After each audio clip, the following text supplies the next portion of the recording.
अरे राघव, कल तो रविवार है, तो क्या करने वाले हो कल? कल मैं अपने गांव देवीपुर जाऊंगा। दरअसल मन है वहां गरीब लोगों में कपड़े बांटूं। कल पिताजी के गुजरे 1 साल पूरा होगा। उनको भी लोगों की मदद करना बहुत पसंद था।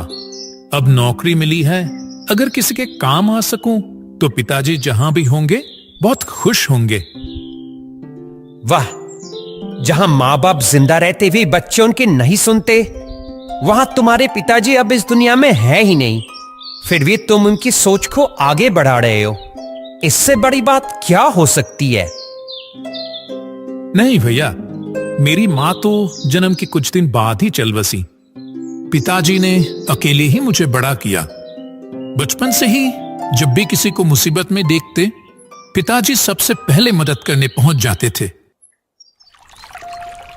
दूसरे दिन सुबह सुबह राघव निकल पड़ता है देवीपुर की ओर। नाव में बैठकर जाते जाते उसके जहन में 1 साल पहले की बातें याद आने लगी।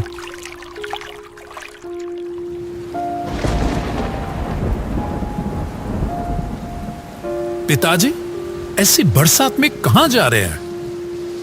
मोहन के घर खाना देने जा रहा हूं। कई दिनों से उसका तबीयत अच्छा नहीं है, खुद खाना भी नहीं बना पा रहा।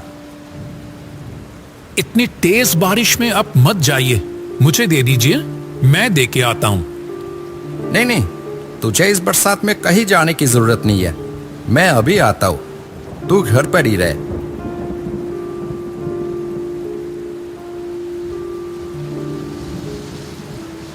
राघव ने कई बार मना किया, लेकिन जगदीश ने एक नहीं सुनी। छतरी लेकर निकल पड़ा मोहन के घर की तरफ। अरे जगदीश भैया, इस बारिश में आपको आने की क्या जरूरत थी? मेरा तबीयत तो पहले से काफी बेहतर है। अरे कोई नहीं, तुम रात भर बिना खाए रहोगे, ऐसे कैसे हो सकता है? लो, देर मत करो, जल्दी से खा लो। मोहन आगे बढ़कर जगदीश को प्रणाम करता है। क्या कर रहे हो मोहन? आपने जो मेरे लिए किया वो शायद अपने भी नहीं करते। अरे पागल, इसमें क्या है? अगर इंसान होके भी इंसान के साथ नहीं खड़ा हो तो फिर कैसा इंसान? कुछ देर बाद जगदीश बारिश में घर की तरफ चल पड़ा। तेज हवा के साथ बारिश और उसी बीच बिजली कड़कने लगी। जगदीश जब आनंदपुर तालाब के पास से गुजर रहा था, तभी एक जोरदार बिजली आकर गिरती है। पल भर में कटा पेड़ की तरह जमीन में गिर पड़ता है जगदीश। राघव पूरी रात बेचैनी से अपने पिता का इंतजार करता रहा। सुबह थोड़ी देर के लिए उसकी आंख लग गई थी। रतन चाचा की आवाज से उसकी नींद खुली। तालाब किनारे जाकर राघव ने पिता का निश्चल शरीर देखा। एक पल में राघव जैसे बिल्कुल अकेला हो गया।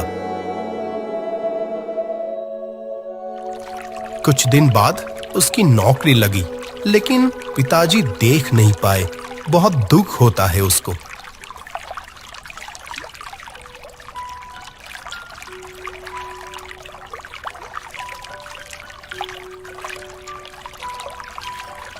देवीपुर घाट आ गया है। ओ भाई, क्या सोच रहे इतना? मांझी के बार बार बुलाने पर राघव अपने बीते दिनों के किताब से वापस लौट आता है। ओह, हम देवीपुर आ गए। भैया, जरा मेरा ये बैग उतारने में मदद करेंगे? ठीक है, काफी भारी है क्या इसमें जी? राघव हल्का सा मुस्कुराता है, पर कोई जवाब नहीं देता।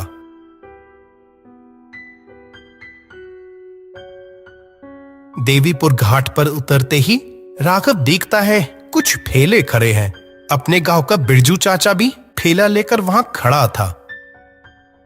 बिरजू चाचा, कैसे हो? अरे राघव, तू? कितने दिनों बाद मुलाकात हुई। कैसा है तू? हाँ, ठीक हूं। घर तक चलोगे क्या? बिल्कुल चलूंगा। बिरजू चाचा, जरा ये बैग पकड़ लेंगे मेरे साथ? अरे बाप रे, इसमें इतना क्या उठा लाया है रे? टीवी है क्या? नहीं नहीं, टीवी नहीं है। हमारे गांव में तो बिजली ही नहीं है, तो टीवी क्या करूंगा? कुछ और है इसमें। ये भी सही है, हमारे यहां तो बिजली नहीं है, टीवी लाकर देखता भी कैसे? तो फिर क्या है? बहुत जल्द जान जाओगे। बिरजू फिर ठेला चलाने लगता है। तू तो बिल्कुल ही नहीं आता देवीपुर में। हमारी याद भी नहीं आती है क्या? आप लोगों के बीच ही तो बड़ा हुआ हूं, याद कैसे नहीं आएगी? बस यहां आते ही तो। हाँ, जानता हूं, कैसे आएगा?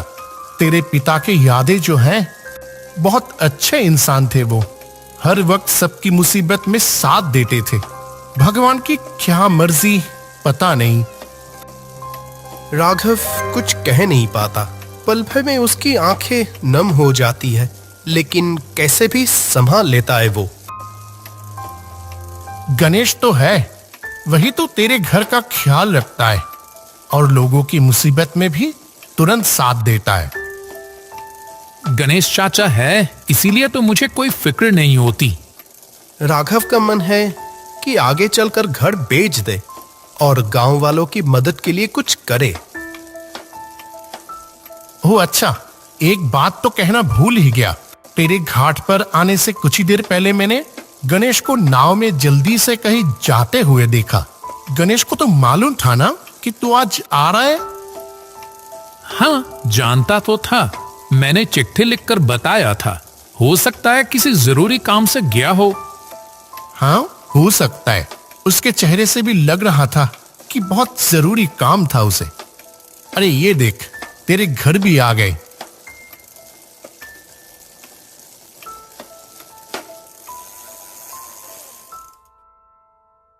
तब शाम ढलने को थी। ठेले से उतरकर आधे अंधेरे में अपने घर की तरफ कुछ पल देखता रहा राघव। ये ले राघव, तेरा बैग पकड़। ओ हाँ हाँ।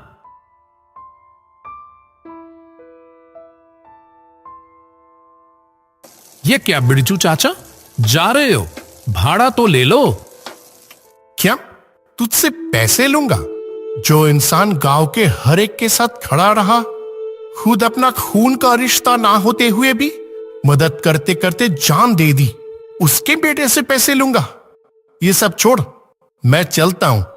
अपना ध्यान रखना। कुछ दिन तो रुकेगा ना, अब सबसे मुलाकात हो जाएगी। बिरजू बिना भाड़ा लिए ही चला जाता है। घर के दरवाजे की चाबी जहां रखी होती है, वहां बढ़ने लगता है राघव। तभी पीछे से आवाज आती है एक। राघव, क्या ढूंढ रहा है? घर की चाबी? राघव पीछे मुड़कर देखता है, एक आदमी। शरीर उसका बहुत ही दुबला पतला, जैसे खून ही ना हो, बहुत ज्यादा सफेद। बहुत ही जाना पहचाना लगा, लेकिन पहचान नहीं पाया। मुझे पहचान नहीं पाया? मैं रतन, तेरे पिता का दोस्त। तब राघव को याद आता है, हाँ, रतन चाचा तो उनके घर बहुत बार आए थे। पिताजी के बहुत अच्छे दोस्त थे, पास के गांव में ही रहते थे। रतन चाचा, आप? बहुत दिनों बाद देखा ना, इसीलिए पहचान नहीं पाया। राघव रतन को प्रणाम करता है। इतने ठंडे पैर किसी इंसान के हो सकते हैं क्या? कुछ पूछने ही वाला था कि रतन बोल पड़ता है। और कितनी देर बाहर खड़ा रहेगा? अंदर चल, इतनी दूर से आया है, भूख लगी होगी ना? गणेश चाचा? गणेश ही तो मुझे छोड़ कर गया। गणेश चाचा कहाँ गया? वो गया पास के गांव में। एक आदमी पानी में डूबकर मर गया है, उसी के घर। जल्दी तो नहीं आ पाएगा। ओह, आपका घर तो पास के गांव में है। इतनी दूर से आप? तुझे जो अपने पिता के वर्सी पर कपड़े बांटने थे, उसकी खबर भी मिली। बहुत अच्छा। तेरे पिता जहां भी होगा, खुशी होगा कि उसका बेटा भी दूसरों के साथ खड़ा है। गणेश चाचा ही आपको कपड़े बांटने की बात बताए होगा, नहीं? वही और क्या। चल अब जल्दी से अंदर चल। राघव अंदर जाकर हाथ मुंह धोकर खाना खाते बैठे देखता है उसके सारे पसंदीदा खाना बने हैं।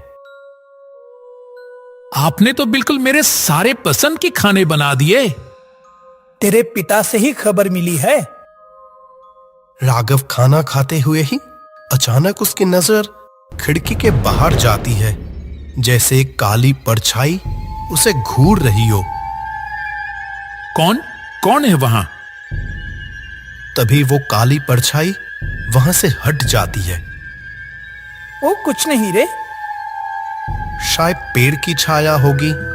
राघव उस बात पे ज्यादा गौर नहीं करता है।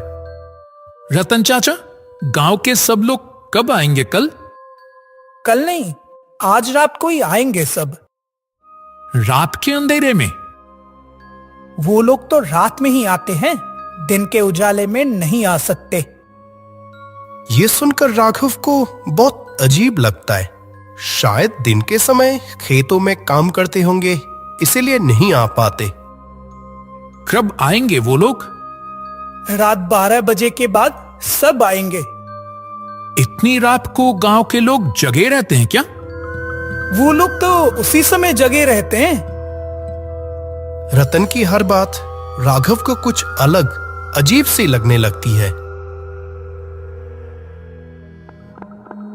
12 बजने के बाद घर के बाहर से कई लोगों की गूंज सुनाई देती है।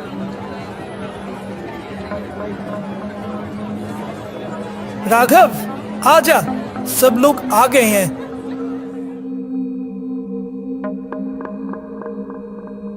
ये क्या? उनके चेहरे तो दिख ही नहीं रहे, सिर्फ काले साये जैसे।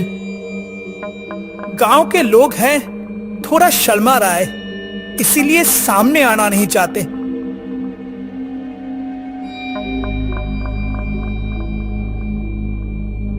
राघव खुशी से एक एक करके कपड़े बांटने लगता है। काले साये जैसे हाथ आगे बढ़कर कपड़े लेते जाते हैं। बहुत शुक्रिया। तुम्हारा भला हो। जगदीश का बेटा कितना अच्छा निकला। बिल्कुल अपने पिता जैसा। राघव को इस बार आवाज बिल्कुल साफ सुनाई देती है। तू मेरी बहुत बड़ी चाह पूरी करी बेटा। सुखी रहे, जिंदगी में और तरक्की करना, हमेशा सबके साथ रहना। ये तो बिल्कुल पिताजी की आवाज। तो क्या?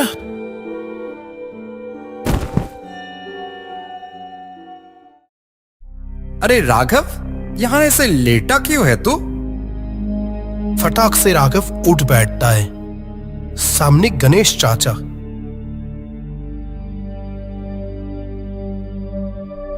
कपड़ों का बैग बिल्कुल खाली।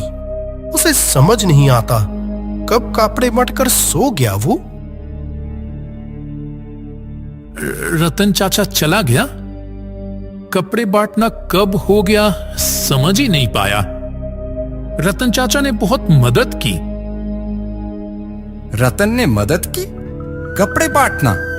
मुझे तो कुछ समझ नहीं आ रहा। आप ही ने तो रतन चाचा को बोल कर गए थे, कितना अच्छा खाना बनाया था। फिर राघव सब कुछ गणेश को बताया।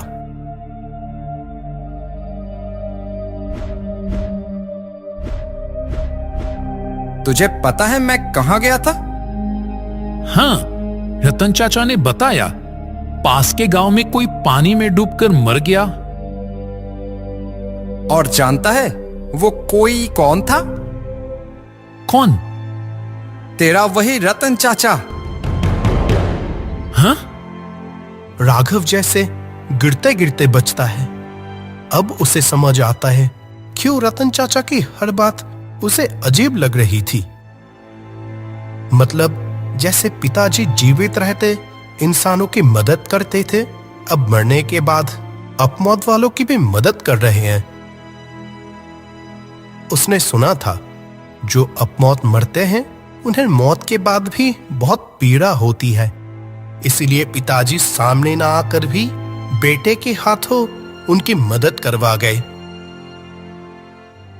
राघव खिड़की से देखता है दूर रास्ते में कुछ काले साए नई सफेद कपड़े पहने देवी घाट शमशान की तरफ जा रहे हैं। उसमें उसके पिता भी हैं, ये समझने में उसे कोई मुश्किल नहीं होती।